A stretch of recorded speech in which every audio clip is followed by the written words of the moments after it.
Parashat Tzav. On va parler aujourd'hui du Korban, puisqu'on est rentré dans le cœur du sujet de Vaïkra, et une discussion tout à fait curieuse entre le Rambam Maïmonide d'un côté et pratiquement tous les autres Rishonim. Quelle est l'origine même du fait qu'on doit faire des sacrifices des Korban? Le Rambam dit chose de tout à fait étonnant, où tout le monde dit Chad Veshalom. Il dit il y avait un Yetzer Hara au début dans l'homme, de faire de l'idolâtrie, d'essayer de communiquer avec l'au-delà de façon complètement anachronique, anarchique, où presque des pulsions spirituelles allaient pousser les hommes à adorer les étoiles, le soleil, les arbres, les montagnes. Et le Rambam dit une chose étonnante, il dit la Torah a pris ce Yetzer Hara, ou plutôt ce Yetzer, cette énergie spirituelle fondamentale, et l'a sanctifiée dans le travail du Beth Amikdash pour le temple.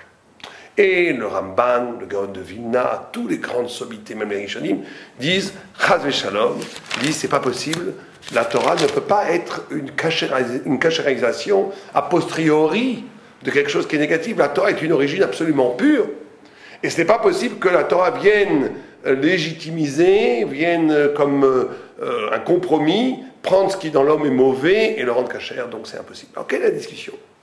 Quelle est la discussion? On va essayer de comprendre que cette discussion, en vérité, elle nous renvoie au cœur même du secret de ce que c'est le Korban. Le Rambam, il pense que la Torah, en général, et dans le Korban précisément, il s'agit de, justement, sanctifier ce qui est humain. Que tout ce qui est humain, il n'y a rien dans l'humain qui n'est pas recyclable, quelque part spirituellement dans la Torah. Et que, justement, ce qui était de façon balbutiante, le balbutiement de l'humanité, de ces mouvements spirituels, il va falloir, c'était le balbutiement d'une élection sublime qui allait se vérifier dans la Torah. Vous savez que cette discussion existe dans d'autres Rishonim, le rapport entre la Torah et l'humanité. Il y a une grande discussion entre Resh Lakish et Rabbi Yochanan dans la Gemara, si un converti se convertit, un non-juif devient juif, et qu'avant de se convertir, il a par exemple tué quelqu'un, ou bien est-ce qu'il a fait une faute terrible. Est-ce qu'il devra expiation pour les fautes qu'il a faites avant de se convertir? Resh Lakish dit non, il est Ketinok Shenolad, c'est comme un nouveau-né. Et Rabbi Yochanan dit non, il devrait aussi rendre compte, il devra aussi faire tchouva pour les mauvaises choses qu'il a faites avant la conversion. C'est quoi la discussion? Eh bien, nos sages, avec leur intelligence extraordinaire, expliquent qu'il y a une discussion incroyablement profonde entre Resh Lakish et Rabbi Yochanan, à savoir, est-ce que l'humanité est une sorte de pyramide, où au sommet il y a la façon d'être humain, selon la Torah, le peuple juif. Mais en vérité, on fait partie tous de la même humanité. Simplement, l'humanité rédimée, la Metoukan, à partir de la parole de Dieu, c'est l'humanité, la façon d'être humain juif. Israël, qui est Israël? Celui qui ne fait pas d'Avodah Zarah, celui qui est capable de s'arracher à l'idéologie matérialiste, mondaine, qui s'arrache de toutes les manipulations, les alienations mondaines, qui est face à Dieu, au haut de la pyramide. Mais on est dans la même pyramide. Ou non? D'après Resh Lakish, ce n'est pas une pyramide, c'est une rupture. Il y a deux montagnes, il y a deux îlots. Il y a le monde qui trace sa culture et sa religion à partir de l'économie interne au monde, à l'être, et il y a le peuple juif qui est inscrit dans une autre dimension, qui est la dimension divine, il n'y a plus de rapport. Donc quand quelqu'un se convertit, il fait un saut ontologique. Il passe d'un monde à un autre monde. Et bien c'est un peu pareil la marquette entre le Rambam et le Gaon de Vilna et le Ramban, à savoir, est-ce que le sacrifice, les korbanot qu'on fait dans le temple, est-ce que c'est la façon rédimée, la façon metoukan, la façon vraie de canaliser le mouvement naturel en l'homme, de vouloir toujours donner à ce qui est au-dessus de nous, ou non, c'est quelque chose de complètement nouveau. Pour le Ramban, pour le Gaon de Vilna, ça n'a aucun rapport avec ça. C'est une révélation première, c'est au contraire le contraire.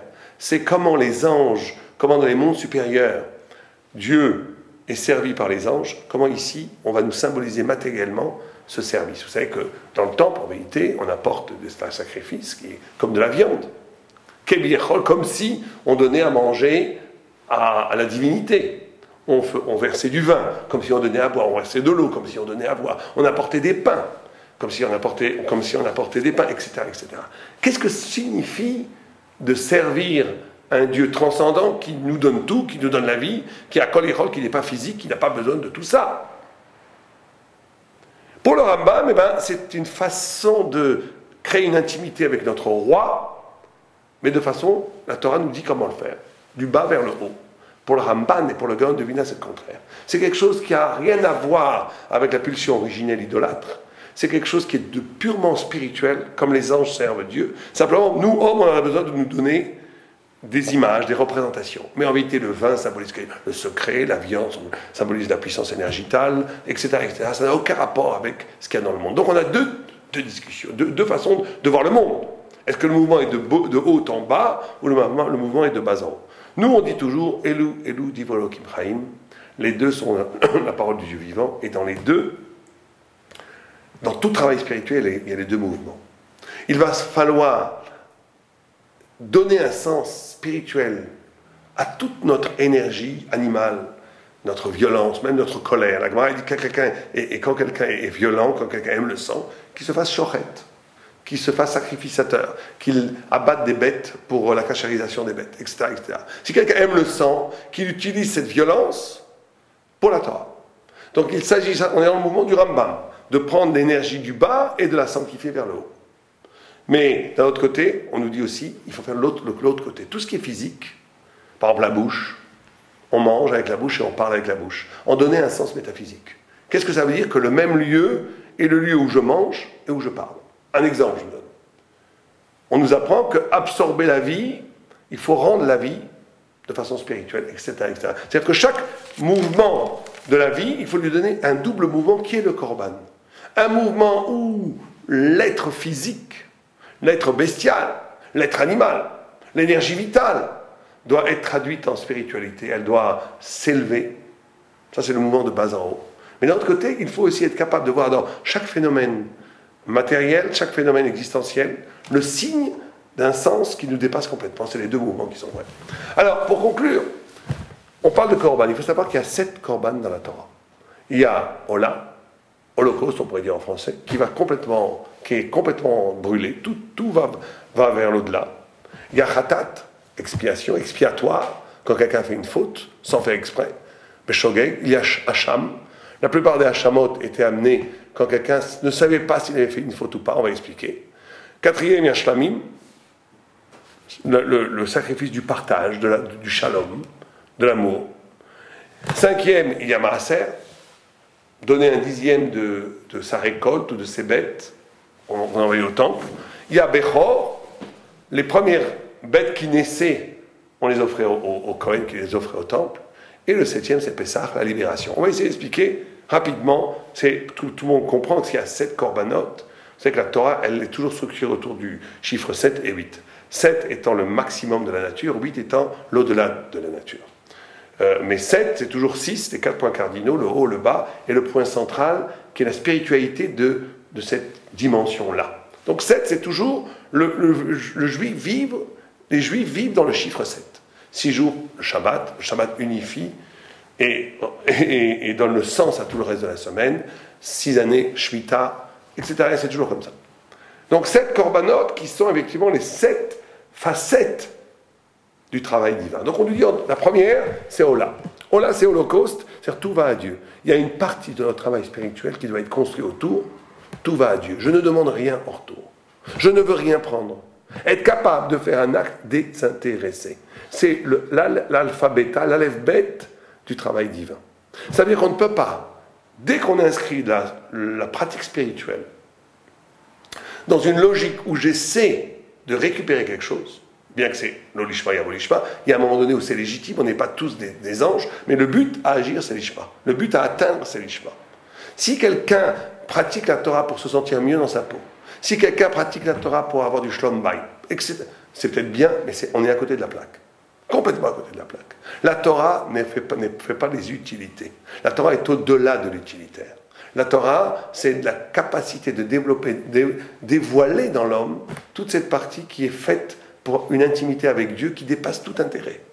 Tout intérêt. Au point où les grands tzadikim ne sont plus du tout intéressés par eux-mêmes. Plus du tout. Ils sont intéressés que par la parole de Dieu, par les autres, par Am Israël. Mais nous, on doit un petit peu essayer de toucher cette dimension du spirituel fondamental qui est là, où les choses ne sont pas pour moi. Ou plutôt, je me retrouve mon vrai moi-même quand je ne suis pas pour moi. Tant que je ne suis que pour moi, je ne suis jamais avec moi-même. Je suis perdu pour moi-même. Dès que j'arrive à être de plus pour moi, je découvre la vraie facette de ma spiritualité divine, de mon identité à la signature divine. L'homme, en essence, a une structure de l'âme où il est pour les autres, pour autre chose, pour quelque chose de plus grand. Ça, c'est Olam. La deuxième, c'est Khatat. Khatat, c'est le merveille du chidouche de Khatat, qu'on a la capacité d'expier. Quelqu'un fait une faute, on pourrait dire, tu as fait la faute, c'est fini. Eh bien, le Maharal de Prague explique que non. C'est pour ça d'ailleurs que le Khatat, un Ola peut être amené par un goy. Mais un Khatat, non. Non.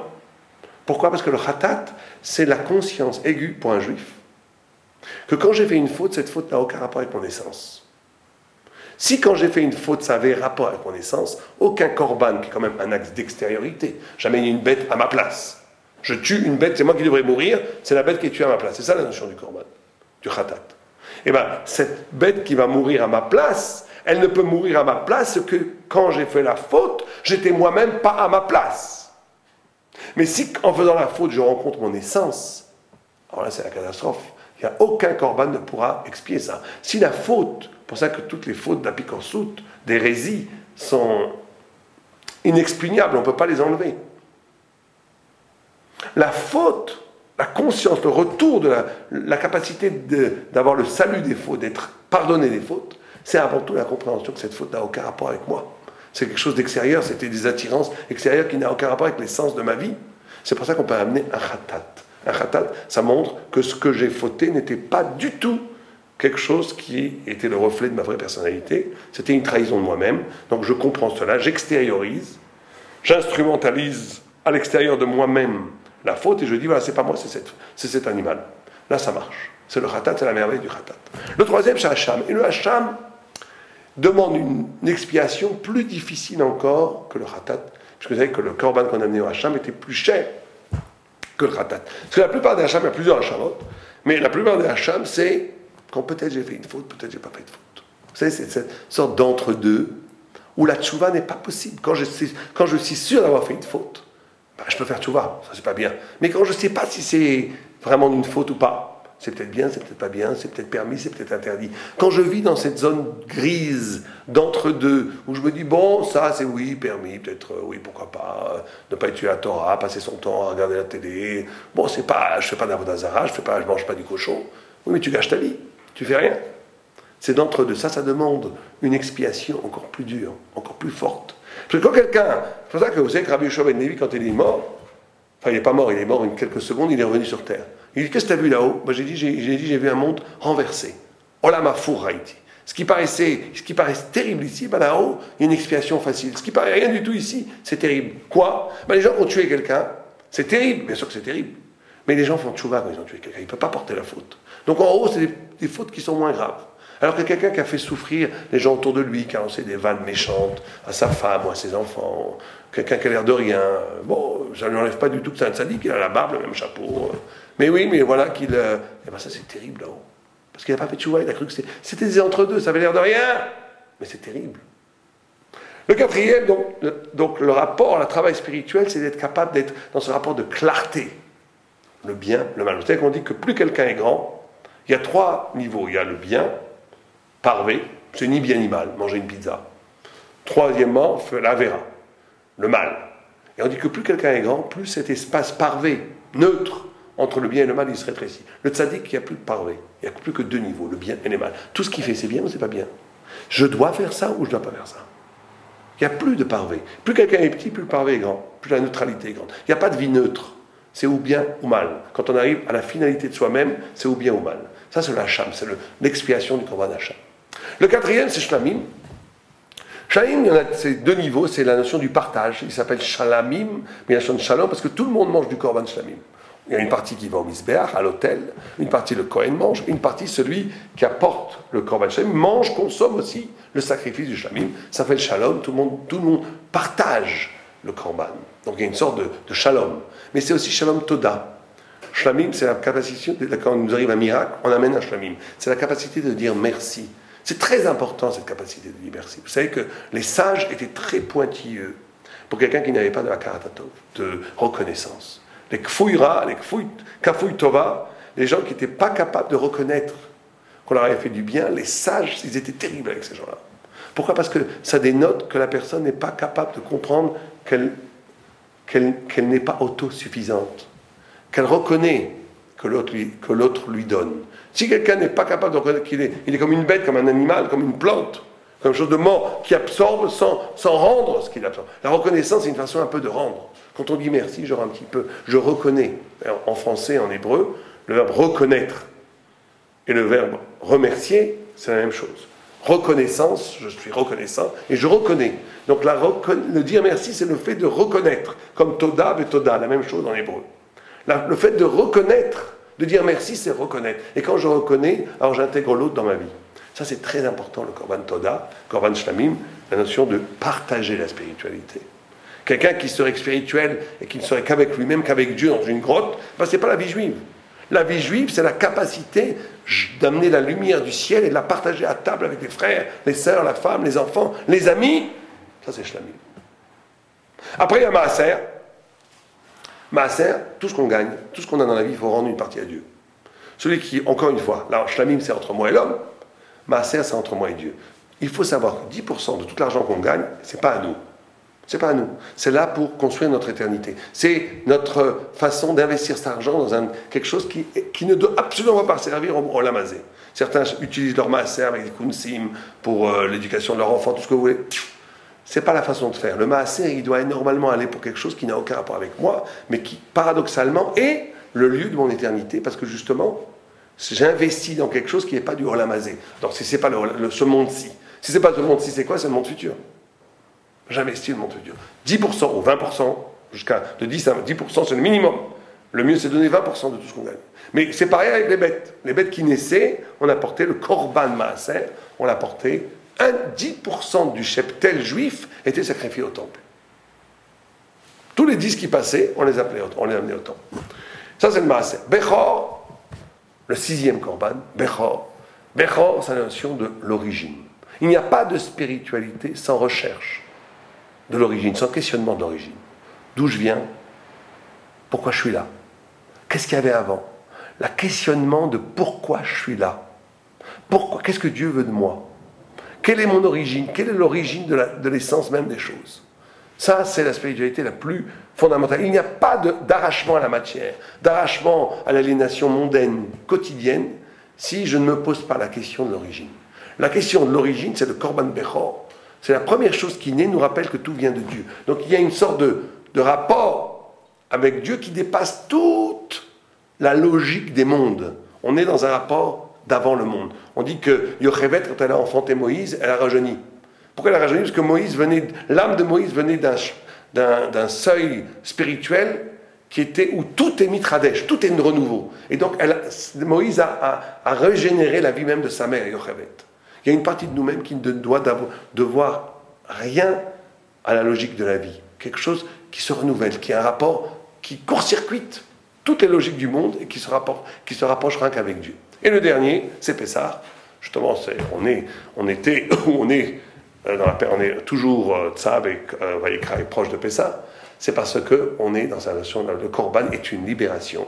Quand le fait même d'avoir un lien par le Korban à Dieu nous libère. Vous savez que le SMAC pose la question en disant où est-ce qu'il est écrit dans la Torah que le Mashiach doit venir? Et il répond dans le premier commandement, Anochi Hashem, je suis Dieu. On ne voit pas le rapport. Où est Anochi Hashem? Parce que le SMAC dit toute relation à Dieu libère, par définition. Quelqu'un qui est religieux, qui a une relation avec Dieu mais qui ne se sent pas libéré, il n'y a pas de relation avec Dieu. Il y a une relation avec une image qui s'est fait du bon Dieu, mais pas avec Dieu. Celui qui a une relation avec Dieu s'arrache du monde. Il est avec Dieu. Il est libre par rapport au monde. Rien ne peut l'attraper. Il est libre. Et bien ça, c'est Pessah, c'est Korban Pessah, Korban de la libération. Une spiritualité doit avoir un affect radical sur le fait d'être libre. Un homme est libre. Un Talmid Chacham, il est libre. Il n'est jamais aliéné à toute forme, ni à l'argent, ni au pouvoir, ni à la politique, ni à rien. Il est l'homme de Dieu. Il est libre. Il est comme Moshe Rabbeinu, qui a poussé la liberté tellement haut, où le monde entier devient l'espace de sa volonté. Il a même pu ouvrir la mer Rouge en deux. Aleva et nous que l'enseignement des Korbanot sacrifie et spiritualise notre vie entière. Shabbat Shalom.